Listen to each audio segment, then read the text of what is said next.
Boa noite a todos. Bem-vindos a mais um Evangelho. Vocês já podem pegar a água que no final do Evangelho a gente vai pedir pela fluidificação das águas. Vocês também podem colocar os nomes para vibrações nas redes sociais, no Instagram, no Facebook, no WhatsApp aqui da casa. Hoje o tema é esperançar. E eu vou começar dando os recadinhos da casa. Nós vamos ter no dia 6 de novembro, no sábado, o nosso yakisoba, né, famoso aqui da festa Moca Amor. Vai ter de cogumelos, carne ou frango, no valor de R$20, e você vai estar contribuindo, né, para cestas básicas, para manutenção aqui da nossa casa. E vocês poderão fazer as encomendas até o dia 4 de novembro, somente pelo WhatsApp. E a retirada vai ser do meio-dia às 15 horas no dia 6. Não percam, o yakisoba é uma delícia. Um outro recadinho é a respeito do trabalho de Preto Velho. No dia 13 de novembro, nós vamos ter o trabalho de Preto Velho e o agendamento continua sendo presencial. E também já iniciou a abertura das inscrições para o curso de desenvolvimento mediúnico, que vai se iniciar no início do ano que vem. E agora nós vamos nos preparando, né, para o nosso Evangelho. Eu vou pedindo para vocês começarem a se desligar de todas as preocupações, de todas as dificuldades, né, que vocês tiveram até o momento, sentando-se assim de forma adequada, descruzando braços e pernas, de modo que nada lhe atrapalhe vocês fisicamente. Eu vou pedindo também para que vocês fechem os olhos. Vamos começando a serenar o nosso espírito, elevar o nosso pensamento até o Mestre Jesus e a Deus Pai Todo-Poderoso. E nós vamos começando a nos sintonizar plenamente com o plano superior, já começando a sentir a presença dos nossos mentores. E agora nós vamos cumprimentar e pedir muita luz, sabedoria e proteção a todas as fraternidades que já se encontram aqui, em especial a Fraternidade de Maria de Nazaré, Fraternidade de Dr. Bezerra de Menezes e todas as correntes de cura do plano espiritual, índios, caboclos e pretos velhos, Itaporã e Brogotá, aos quais nós pedimos que efetuem a necessária limpeza e energização de toda a nossa casa. E essa luz e proteção se estende a essa sala onde está sendo realizado o Evangelho, também se estende ao Caio, que está aqui me auxiliando, e essa luz e essa proteção também se estende aos vossos lares. E assim, unidos num só coração, certos da presença de Jesus, nós pedimos licença para iniciarmos o Evangelho da noite de hoje. Graças a Deus. Como eu falei, o tema hoje é esperançar. Então, hoje nós vamos conversar sobre esperança e também sobre otimismo. E eu diria que muitas pessoas não compreendem bem o significado da palavra esperança e também não compreendem o conceito de otimismo, e vocês vão ver por quê. Para compreender melhor a palavra esperança, nós temos que saber de que verbo ela deriva. Então, a palavra esperança, ela deriva do verbo esperançar. E daí tem uma grande confusão, porque algumas pessoas acham que esperança deriva do verbo esperar, né? Isso não é verdadeiro. Ter esperança não é esperar por algo. E quando a gente procura no dicionário o significado do verbo esperançar, nós vamos descobrir muitas coisas sobre esperança. O que significa o verbo esperançar? Seria ocasionar ou possuir esperança. Esperançar significa animar ou animar-se. Esperançar é sinônimo do verbo estimular. Já esperançar é o contrário, é o antônimo de desesperançar, de desanimar, né? Então, o oposto de esperançar é desanimar. Então, a gente já vê, só estudando um pouquinho, que esperançar tem a ver com ânimo, né, com estímulo, e, portanto, ter esperança, do verbo esperançar, é ser otimista. Como eu disse no início, né, algumas pessoas não compreendem bem a palavra esperança e nem o conceito de otimismo, né, que também não é bem compreendido. O que seria otimismo? A gente encontra que otimismo seria a disposição para ver as coisas pelo lado bom e esperançar sempre uma solução favorável, mesmo naquelas situações mais difíceis. Mas em nenhum momento a gente pode deduzir que o otimista seja um ser passivo, inerte, que nada move para melhorar uma situação. Então, o otimista é aquele que percebe que as coisas não estão bem, mas sabe que poderá melhorar, né, e fazer a sua parte para que as coisas melhorem. Então, o otimismo, na realidade, ele gera um entusiasmo. O entusiasmo é gerador de confiança em si mesmo, e a confiança em si mesmo gera movimento. Então, o otimismo é uma ação. Otimismo não é inércia. Otimismo, como nós vamos ver no decorrer da palestra, otimismo é força criadora.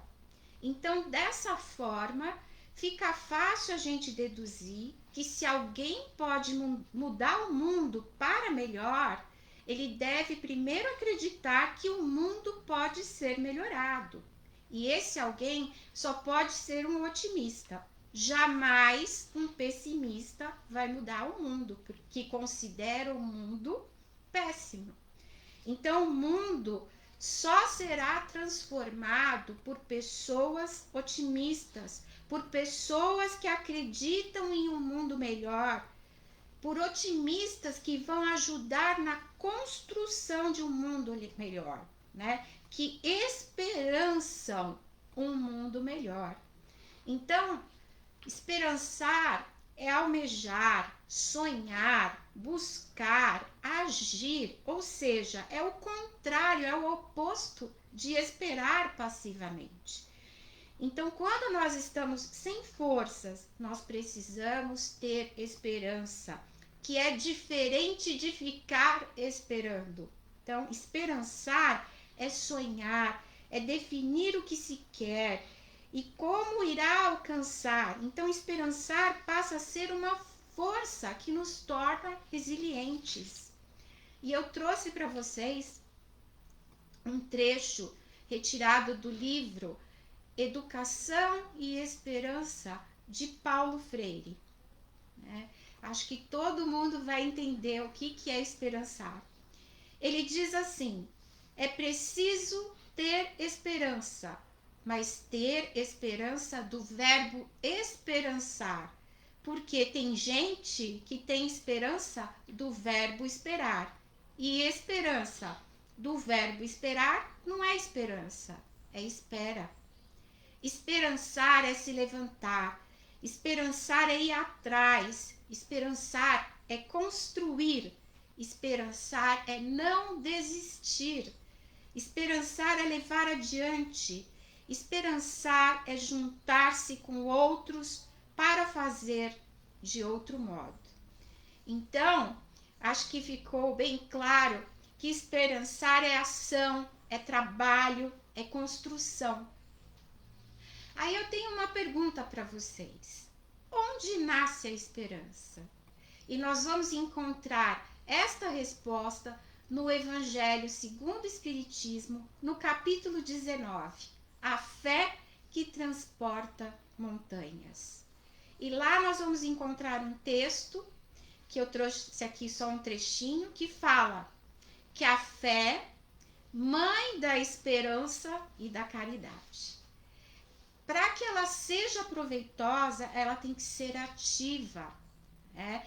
Ela não deve entorpecer-se. E que a fé é mãe de todas as virtudes que conduzem a Deus e cumpre-lhe velar atentamente pelo desenvolvimento dos filhos que gerou. Então, a gente está vendo aqui com essa explicação que a fé mantém as virtudes que se originam dela. E há um complemento, a esperança e a caridade, elas seriam corolários, ou seja, esperança e caridade são consequências da fé e formam com esta uma trindade inseparável. Então nós não podemos separar fé, esperança e caridade. Tem uma frase muito bonita de Emmanuel que ele diz: se tens fé, guardarás contigo a esperança, e quem recolhe a esperança traz o coração a transfundir-se em amor. Então, sem fé não há esperança. Mas Deus é tão bondoso, tão misericordioso, porque quando nós nos deixamos levar pelo desânimo e apagamos a luz da esperança nos nossos corações, ainda nós poderemos vislumbrá-la no nosso caminho. E eu trouxe para vocês um texto que está na Revista Espírita de fevereiro de 1862, onde nós temos aqui uma linda psicografia sobre esperança. Essa psicografia ela fala sobre a fé, a esperança e a caridade. Foi ditada por diversos espíritos. Então, eu trouxe só um parágrafo sobre a fé, um parágrafo sobre a caridade, mas eu vou ler essa psicografia linda que fala sobre a esperança. Então, Espíritos Georges fala sobre a fé.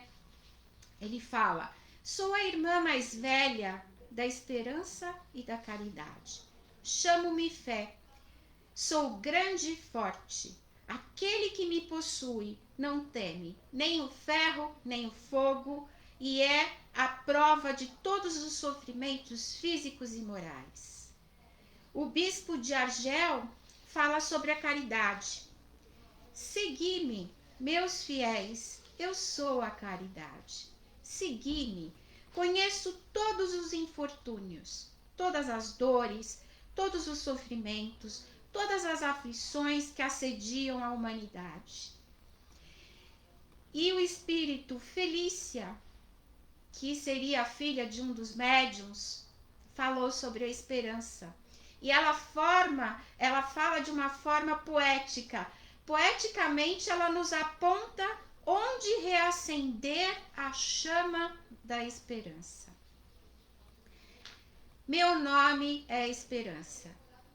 Sorrio a vossa entrada na vida. Sigo-vos passo a passo e não vos deixo senão nos mundos onde para vós se realizam as promessas de felicidade, incessantemente murmuradas aos vossos ouvidos. Sou vossa fiel amiga. Não repilais minhas inspirações. eu sou a esperança. Sou eu que canto pela voz do rouxinol e que faço ecoar nas florestas estas notas lamentosas e cadenciadas que vos fazem sonhar com o céu. Sou eu que inspiro a andorinha o desejo de aquecer os seus amores no abrigo de vossas moradas. Brinco na brisa ligeira que acaricia os vossos cabelos.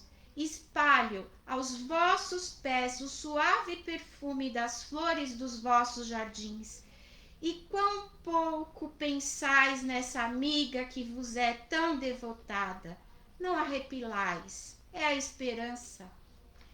Tomo todas as formas para me aproximar de vós. Sou a estrela que brilha no céu azul, o cálido raio de sol que vos vivifica. Embalo as vossas noites com sonhos alegres. Expulso para longe as densas preocupações e os pensamentos sombrios. Guio os vossos passos para a senda da virtude. Acompanho-vos nas visitas aos pobres, aos aflitos, aos moribundos e vos inspiro palavras afetuosas que consolam. Não me repilais, eu sou a esperança. Eu sou a esperança. Sou eu que no inverno faço crescer na casca dos orvalhos o musgo espesso com que os passarinhos constroem seus ninhos. Sou eu que na primavera coroo a macieira e a amendoeira de flores brancas e rosas e as espalho sobre a terra como uma juncada celeste que faz aspirar aos mundos felizes. Sobretudo, estou convosco quando sois pobres e sofredores. Minha voz ressoa incessantemente aos vossos ouvidos. Não me repilais, eu sou a esperança. Não me repilais porque o anjo do desespero me faz uma guerra obstinada e se consome em vãos esforços para tomar o meu lugar junto de vós. Nem sempre sou a mais forte, e quando ele consegue me afastar, vos envolve com as suas fúnebres asas, desvia os vossos pensamentos de Deus. Uni-vos a mim para afastar sua funesta influência e vos deixar embalar docemente em meus braços, porque eu sou a esperança. Esse texto é muito lindo, né? Ele nos mostra que a esperança nos acompanha passo a passo na nossa jornada. Que pena que na correria do dia a dia a repelimos. Quando não percebemos em cada detalhe do nosso percurso a esperança. Eu gostaria de fazer uma pequena reflexão com vocês. Quando nós repelimos a esperança? Quando nós não vivenciamos o momento presente? Quando nós vivenciamos o passado, nós ficamos atolados nos lamaçais da culpa. Quando nós nos projetamos para o futuro, nós somos dominados pela ansiedade, pela depressão e, como consequência, nós não vemos as cores, não sentimos os sabores da vida. Então, viver o dia de hoje é fundamental para não repelirmos a esperança. Quando eu vivencio o dia de hoje, eu consigo ouvir a esperança pela voz do rouxinol. Eu sinto o suave perfume das flores do meu jardim que foi por ela espalhado. Quando eu me volto para o presente, eu vejo a esperança no brilho das estrelas, no raio do sol que me aquece e desfruto dos seus sonhos alegres. É uma mensagem muito bonita. Mas qual seria o papel da esperança na nossa jornada? Por que esperançar é preciso? E Emmanuel, ele tem um texto, Recados do Além, que ele utiliza uma frase de Paulo de Tarso, numa carta aos Tessalonicenses. Tendo por capacete a esperança na salvação. Então, Emmanuel vai analisar essa frase de Paulo de Tarso. E ele começa explicando que o capacete é a defesa da cabeça em que a vida situa a sede de manifestação do pensamento. E ele coloca assim, que Paulo não podia lembrar outro símbolo mais adequado à vestidura do cérebro cristão, além do capacete da esperança na salvação. E ele coloca que se o sentimento muitas vezes está sujeito aos ataques de cólera violenta, o raciocínio também, em muitas ocasiões, sofre o assédio do desânimo. Frente à luta, pela vitória do bem, que não pode esmorecer em tempo algum. Olha só, sendo o capacete a defesa da cabeça, Emmanuel coloca como defesa do raciocínio o capacete da esperança, contra o desânimo. E Emmanuel continua, raios anestesiantes são desfechados sobre o ânimo dos aprendizes por todas as forças contrárias ao Evangelho Salvador. A exigência de todos e a indiferença de muitos procuram cristalizar a energia do discípulo, dispersando-lhe os impulsos nobres ou neutralizando-lhe os ideais de renovação. Contudo, é imprescindível esperar sempre o desenvolvimento dos princípios latentes do bem, ainda mesmo quando o mal transitório estenda raízes em todas as direções. É necessário esperar o fortalecimento do fraco, a maneira do lavrador que não perde a confiança nos grelos tenros. Vocês sabem o que são grelos? Grelos são flores das couves e dos nabos, que são comestíveis quando ainda são tenros. Então ele fala, é necessário esperar o fortalecimento do fraco, a maneira do lavrador que não perde a confiança nos grelos tenros. Aguardar a alegria e a coragem dos tristes com a mesma expectativa do floricultor, que conta com revelações de perfume e beleza no jardim cheio de ramos nus. É imperioso reconhecer, diz Emmanuel, todavia, que a serenidade do cristão nunca representa atitude inoperante, por agir e melhorar continuadamente pessoas, coisas e situações em todas as particularidades do caminho. Por isso mesmo, talvez o apóstolo não se refere a uma touca protetora, chapéu, que ele diz quase sempre indica passeio, descanso, lazer, quando não define a moda. Então ele fala, capacete não, é indumentária de luta, de esforço, de defensiva. E é interessante esta observação de Emmanuel, porque realmente chapéu lembra passeio. E nós temos que lembrar também que nós não estamos a passeio, neste planeta de provas e expiações em fase de transição. Nós estamos aqui com propósito de aprendizagem. Nós somos aprendizes do amor e capacete da esperança, o capacete da esperança nos protege contra o desânimo na nossa jornada de evolução.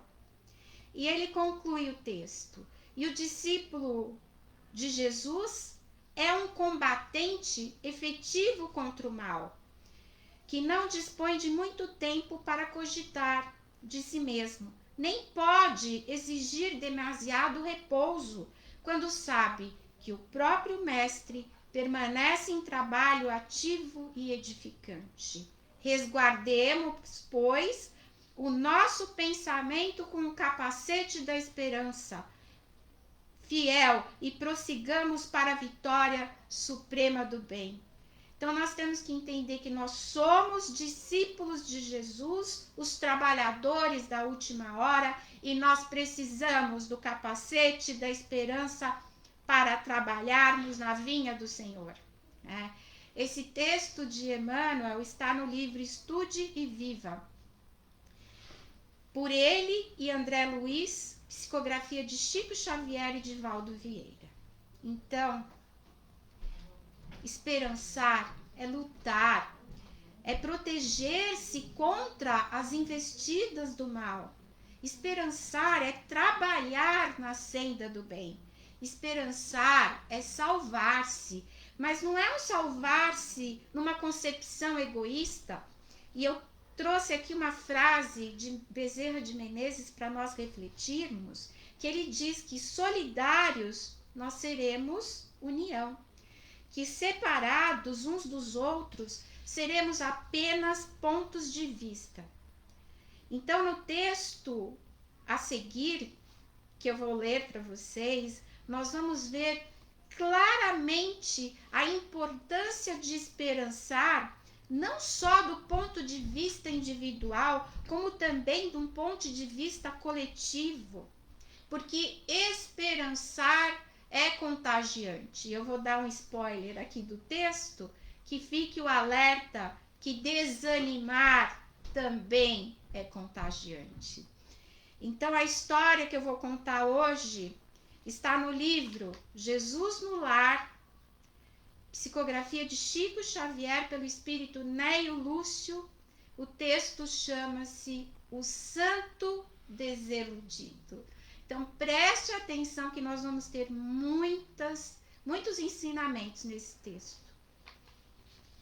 Inclinara-se a palestra no lar humilde de Cafarnaum para os assuntos alusivos à devoção, quando o mestre narrou com significativo tom de voz: um venerado devoto retirou-se em definitivo para uma gruta isolada em plena floresta, a pretexto de servir a Deus. Ali ele vivia entre orações e pensamentos que julgava irrepreensíveis, e o povo, crendo tratar-se de um santo Messias, passou a reverenciá-lo com intraduzível respeito. Se alguém pretendia efetuar qualquer negócio do mundo, dava-se pressa em buscar-lhe o parecer. Fascinado pela alheia consideração, o crente, estagnado na adoração sem trabalho, supunha dever situar toda a gente em seu modo de ser, com a respeitável desculpa de conquistar o paraíso. Então, a intenção deste santo era conquistar o paraíso. E se um homem ativo e de boa fé lhe trazia à apreciação algum plano de serviço comercial, ponderava escandalizado: é um erro. Apague a sede do lucro que lhe ferve nas veias. Isto é ambição criminosa. Venha orar e esquecer a cobiça. Se esse ou aquele jovem lhe rogava opinião sobre o casamento, clamava aflito: é disparate, a carne está submetendo o seu espírito, isto é luxúria, vem orar e consumir o pecado. Quando um ou outro companheiro lhe implorava conselho acerca de algum elevado encargo na administração pública, exclamava compungido: é um desastre, afaste-se da paixão pelo poder, isso é vaidade e orgulho. Venha orar e vencer os maus pensamentos. Surgindo pessoa de bons propósitos, reclamando-lhe a opinião quanto a alguma festa de fraternidade em projeto, objetivava: irritadiço, é uma calamidade, a alegria do povo é desregramento, fuja à desordem, venha orar, subtraindo-se à tentação. E assim, cada consulente, em vista da imensa autoridade que o santo desfrutava, se entristecia de maneira irremediável e passava a partilhar-lhe os ócios na solidão em absoluta paralisia da alma. O tempo, todavia, que todo transforma, trouxe ao preguiçoso adorador a morte do corpo físico. Todos os seus seguidores julgaram que ele foi arrebatado ao céu, e ele mesmo acreditou que do sepulcro ele seguiria direto ao paraíso. Mas, com inexcedível assombro, porém, ele foi conduzido por forças das trevas a terrível purgatório de assassinos. Em pranto, desesperado, ele indagou, à vista de semelhante e inesperada aflição, dos motivos que lhe haviam sitiado o espírito em tão pavoroso e infernal torvelinho. Sendo esclarecido que, se não fora um homicida vulgar na terra, era ali identificado como matador de coragem e da esperança em centenas de irmãos em humanidade. Ele não ganhou o paraíso, muito pelo contrário. Silenciou Jesus, mas João, muito admirado, considerou: mestre, jamais poderia supor que a devoção excessiva conduzisse alguém a infortúnio tão grande. O Cristo, porém, respondeu imperturbável: plantemos a crença e a confiança entre os homens, entendendo, entretanto, que cada criatura tem o caminho que lhe é próprio. A fé sem obras é uma lâmpada apagada. Nunca nos esqueçamos de que o ato de desanimar os outros nas santas aventuras do bem é um dos maiores pecados diante do poderoso e compassivo Senhor. Poxa, nós vemos neste texto lições importantíssimas que reforçam os ensinamentos anteriores. Primeiramente, que nós não nascemos para vivermos sozinhos, isolados numa gruta, como fez esse santo desiludido. Nós nascemos para viver em sociedade, e é nessa convivência que todos concorrem para o progresso da humanidade, auxiliando-se mutuamente, cada um contribuindo com seu melhor, esperançosos do verbo esperançar. Então nós temos que nos movimentar, nós temos que trabalhar pela nossa melhora, nós temos que trabalhar para auxiliar o próximo, trabalhar na construção de um mundo melhor, como disse Emmanuel, usando o nosso capacete da esperança. Nós temos que ter uma vida ativa, porque o paraíso é uma conquista, né? Não é uma dádiva, não é um presente, é uma conquista.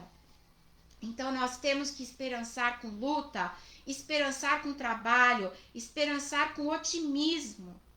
E a segunda lição deste texto está relacionada justamente com o otimismo. Nós sabemos da importância do otimismo. Nós sabemos da importância da esperança e da alegria nas nossas vidas. Nós sabemos quão importante elas são para a nossa saúde física, mental, espiritual. Como disse Batuíra, a esperança e a alegria são remédios preciosos na farmácia da alma.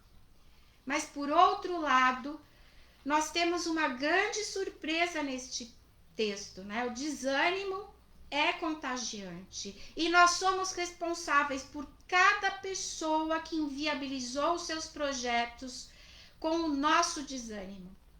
Então, eu pergunto a vocês, será que nós não nos encontramos na posição de matadores da coragem e da esperança alheia? Vamos refletir, né? Porque não sejamos solidários no desânimo, sejamos solidários na esperança, né? E é assim que fica, através de um texto de Divaldo Franco, pelo espírito de Joana de Ângeles, o convite ao otimismo. É um texto grande, mas eu escolhi as frases principais, né? Joana de Ângeles diz: sombras não se modificam com sombras. O pântano não renascerá drenado com a condenação da lama. É necessário difundir luz e fazer canais providenciais. Então, para tanto, o homem deve impor-se a tarefa de abrir janelas de otimismo nas salas onde dominam tristezas e arejar escaninhos pestilenciais de pessimismo mediante o aroma da esperança. Olha que reflexão! Por onde nós passarmos, nós temos que abrir as janelas do otimismo, exalarmos o aroma da esperança. Seguindo o texto, entrega-te a Deus e deixa-te conduzir tranquilamente.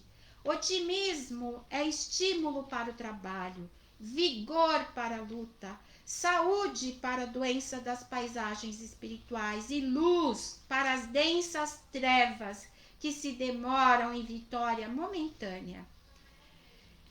Nas duas traves da cruz, quando tudo parecia perdido, o justo, em excelente lição de otimismo, descerrou os painéis da vida verdadeira, morrendo para ressurgir em gloriosa madrugada de imortalidade, que até hoje é o canto sublime e a rota segura, plena de alegrias para todos nós.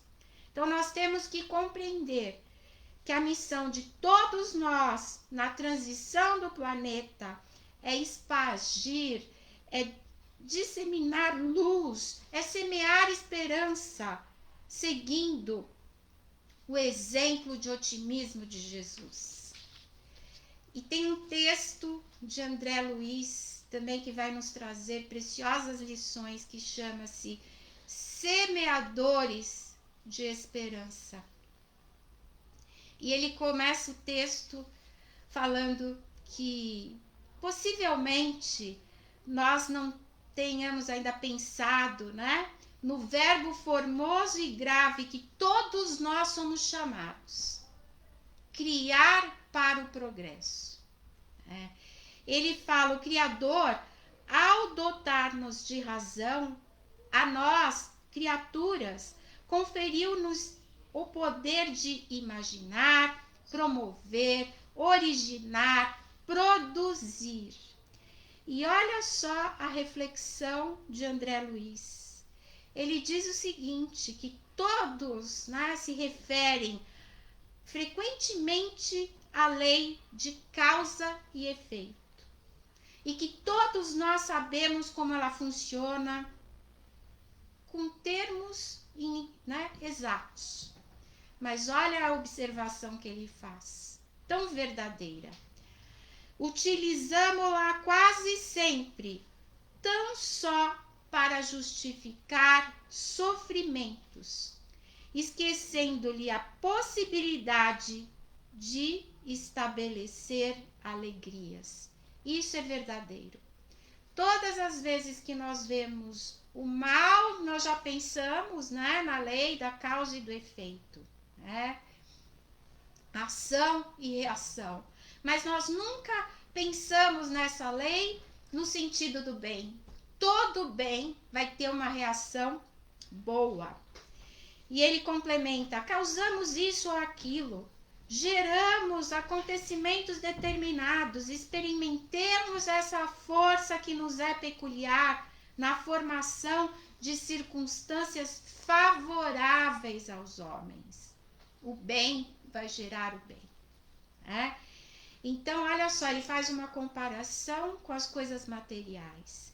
Ele fala que antes do comboio a vapor, a eletricidade já existia. Os transportes arrastam-se pela atração, mas foi preciso que alguém desejasse criar na Terra a locomotiva, que se converteu pouco a pouco no trem elétrico, a fim de que a civilização aprimorasse os sistemas de condução que prosseguem para mais altas expressões evolutivas. Ele diz que o céu, o firmamento, era vasculhado pelos olhos humanos há milênios, mas foi necessário que um astrônomo inventasse lentes para que os povos recolhessem as preciosas informações do universo que já havia antes deles.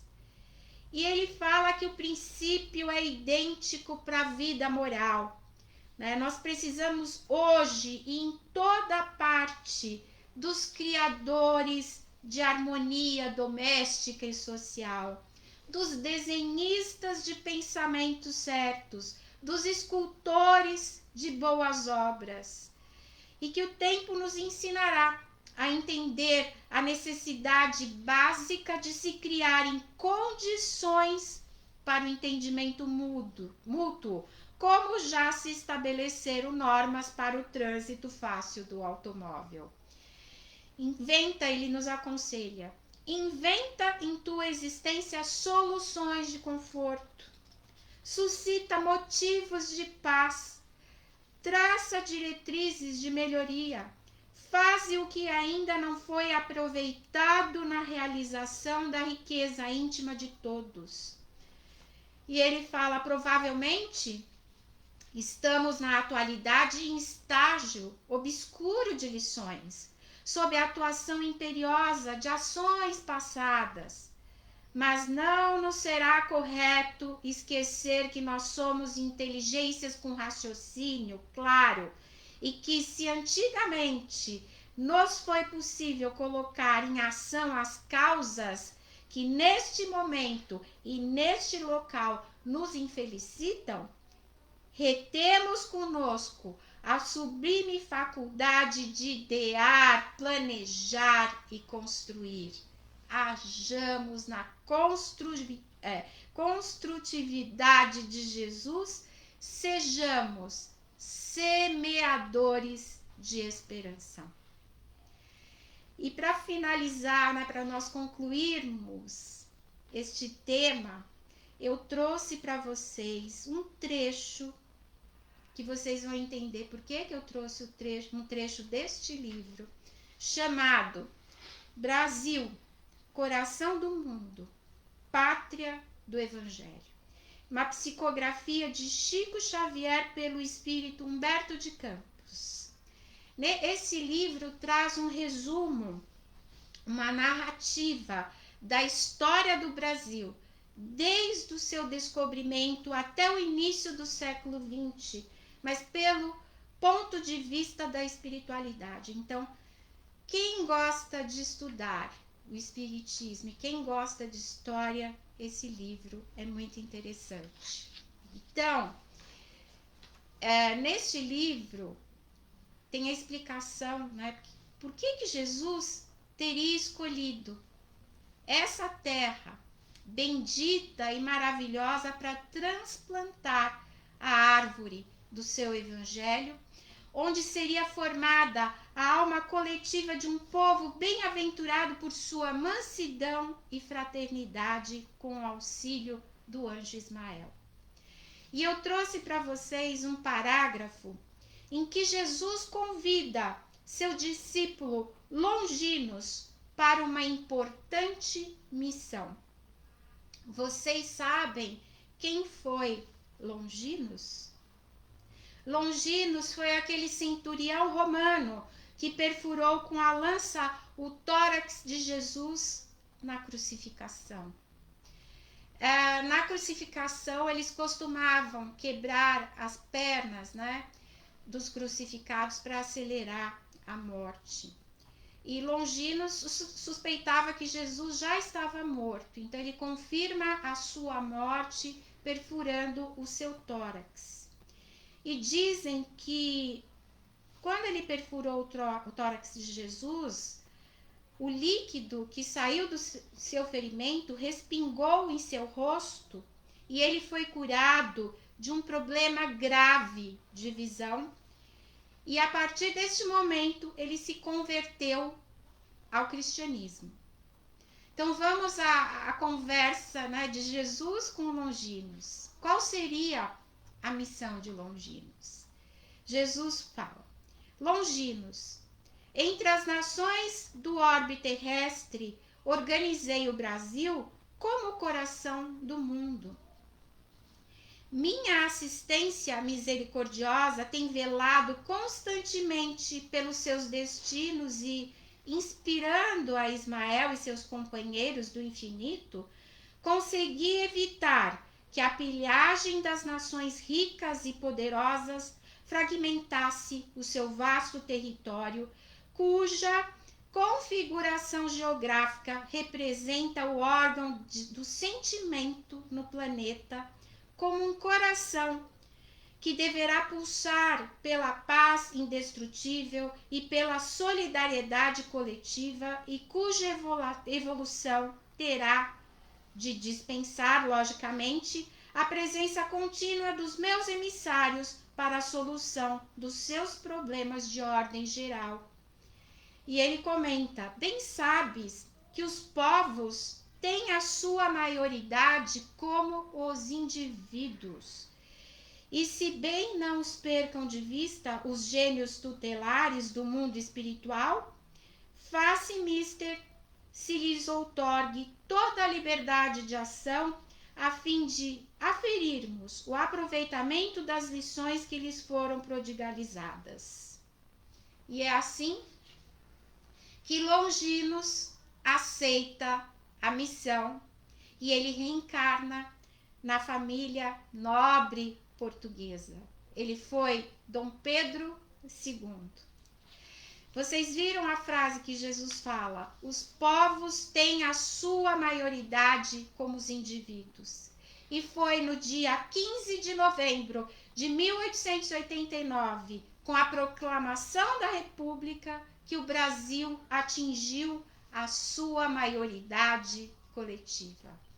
E após essa data, Jesus reúne novamente seus discípulos e diz: irmãos, a pátria do Evangelho atinge agora a sua maioridade coletiva.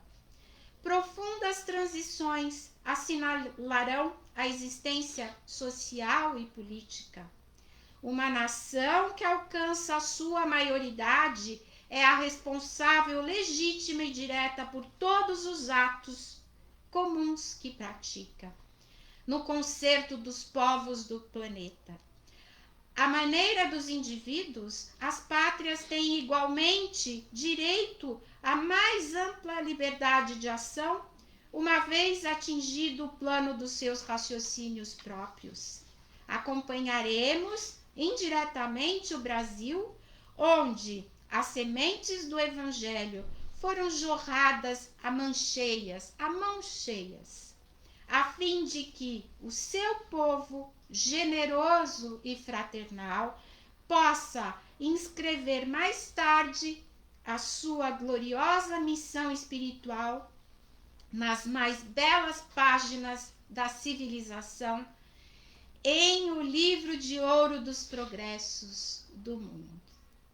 Mas, como o reino do amor integral e da verdade pura ainda não é do orbe terreno, urge reformemos também as nossas atividades, concentrando-as na obra espiritual da evangelização de todos os espíritos localizados na região do Cruzeiro. O homem, porém, terá de construir o patrimônio do seu progresso, iluminar o caminho da sua redenção à custa dos seus próprios esforços. E eu trouxe também um resumo para vocês do prefácio deste livro, que foi feito por Emmanuel, que explica sobre a missão espiritual do Brasil. Ele diz que o Brasil estaria destinado a facultar ao mundo inteiro uma expressão consoladora da crença e da fé raciocinada, e a ser o maior celeiro de claridades espirituais do orbe inteiro.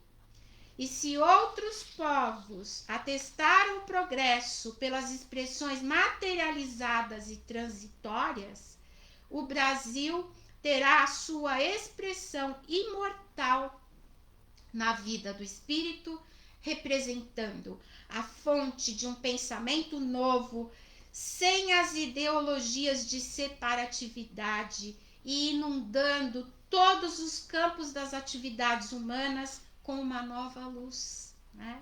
O Espiritismo, o Consolador prometido por Jesus. E assim os planos continuam, né? Teríamos outras missões para que aqui realmente fosse a pátria do Evangelho, para que fosse organizado o movimento espírita no Brasil. E foi assim que Dr. Bezerra de Menezes encarnou no dia 29 de agosto de 1831, um grande trabalhador de Jesus, que teve como missão a unificação do movimento espírita no Brasil. E foram inúmeros os divulgadores, e são os divulgadores do espiritismo. Eu vou citar alguns, né, no Brasil. Batuíra, que nasceu em Portugal em 1839, veio para o Brasil criança.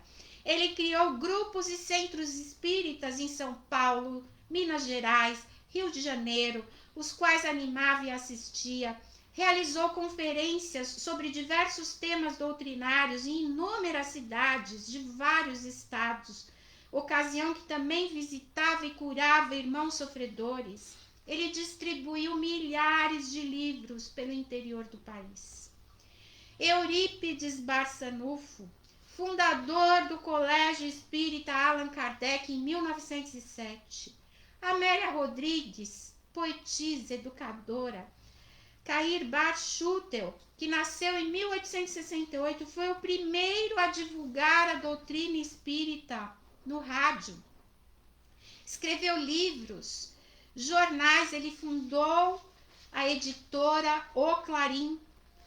Chico Xavier, nosso querido, saudoso, né? Chico Xavier psicografou cerca de 500 livros. A nossa irmã Cássia falou, né, sobre as publicações do Chico. Foram 600 milhões de cópias vendidas. Suas obras foram traduzidas para mais de 30 idiomas e vendidas, né, essas obras traduzidas, mais de 60 milhões de cópias. O livro Nosso Lar é best-seller no Japão, né, com 3 milhões de cópias vendidas. Sem falar do nosso querido Divaldo Franco, o maior divulgador da doutrina espírita encarnado. Ele publicou por volta de 250 livros psicografados, conferencista e missionário do espiritismo não só no Brasil, como também no exterior. Ele é considerado, Divaldo Franco, o embaixador do espiritismo no planeta. E mesmo com tantos divulgadores do espiritismo, e sendo a maior nação espírita do planeta, no censo de 2010 foi verificado que o Brasil é a maior nação espírita. Mesmo assim, com tantas evidências, este livro que eu apresentei alguns trechos para vocês, ele é considerado um livro polêmico. Vocês sabem por quê? Porque muitos não veem o Brasil como o coração do mundo, pátria do Evangelho. Mas eu acredito que essa seja uma visão pessimista, uma visão daqueles que esperam, do verbo esperar, um mundo melhor.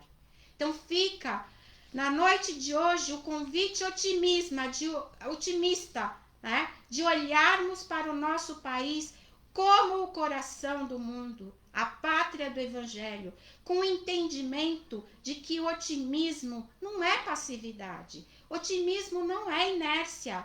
Tenhamos uma visão otimista daqueles que esperançam um mundo melhor. Otimismo é força criadora. Então, peguemos o nosso capacete da esperança para construirmos um mundo melhor. Logicamente, cada um dentro de suas possibilidades. O Espiritismo, o Consolador prometido, nos convida a colocarmos em prática os ensinamentos de Jesus, os ensinamentos de amor ensinados por ele. Então, esperançar é fazer o bem. Esperançar é fazer brilhar a nossa luz. Nós sabemos que individualmente esta luz é fraca, mas coletivamente ela será um imenso farol para o mundo, um imenso farol para cumprirmos a missão espiritual da nossa querida nação. Então, por um mundo de regeneração, é preciso esperançar. Esperançar sempre com a escora infalível de Deus. Então, essa era a mensagem da noite de hoje. Que a gente possa esperançar. E é assim que nós vamos nos preparando para as nossas vibrações. Nós vamos doando todo o nosso amor para o nosso país, para o mundo. Vamos vibrando pela implantação do Evangelho como regra e conduta a todos os homens da terra, por todas as religiões em torno do Cristo, em especial pelo Espiritismo, pela Federação Espírita do Estado de São Paulo. Vibremos por esta casa de oração, por todos os seus trabalhadores e colaboradores, correntes de cura que aqui atuam. Vibremos por todos os espíritos que estão desencarnando no dia de hoje, por todos os hospitais, casas de saúde, para todos aqueles que estejam com Covid, por todos os idosos e asilos, pelos orfanatos, creches, crianças abandonadas, por todos os lares em desajustes, por toda a juventude. Vamos vibrar especialmente pelo nosso lar, pelos nossos parentes, vizinhos, amigos e supostos inimigos, pelo nosso local de trabalho, pela caixinha de vibrações e todos os nomes colocados nas redes sociais. Vibremos pela cúpula de proteção da nossa casa e nós vamos deixando uma vibração de amor que será levada pelo plano espiritual onde maior for a necessidade. Graças a Deus. Agora nós vamos nos preparando para o passe coletivo, para recebermos os fluidos finos santificantes fornecidos neste imenso reservatório terrestre por nosso Pai. E de olhos fechados, nós vamos deixar o nosso espírito se aproximar do Mestre Jesus. Vamos levantando os braços como antenas poderosas. Nós já vamos sentindo uma fina névoa caindo sobre nós, iluminando, limpando a nossa aura, movimentando e fortificando os nossos chakras. Já é o suficiente, podemos baixar os braços, pois já estamos plenamente recarregados de energias renovadoras e santificantes. E agora convidamos os doutores espirituais que aqui se encontram para que façam a fluidificação das águas. E assim agradecemos por mais estes momentos de luz e amor que tivemos, orientados e assistidos por nossos mentores e todas as fraternidades que aqui se encontram, e vamos fazer a oração das fraternidades. Nosso divino Mestre, Salvador e amigo, fortalecei-nos e amparai-nos para que possamos auxiliar as forças do bem a transformar o mundo. veneráveis mensageiros celestiais, auxiliares de Jesus, fortalecei-nos e amparai-nos para que possamos auxiliar as forças do bem a transformar o mundo. Pai nosso, Criador, nossa fonte eterna de amor e luz, fortalecei-nos e amparai-nos para que possamos auxiliar as forças do bem a transformar o mundo. Desejo a todos vocês uma excelente noite, uma excelente semana. Um beijo no coração de todos. Foi muito bom estar aqui com vocês essa noite. Graças a Deus.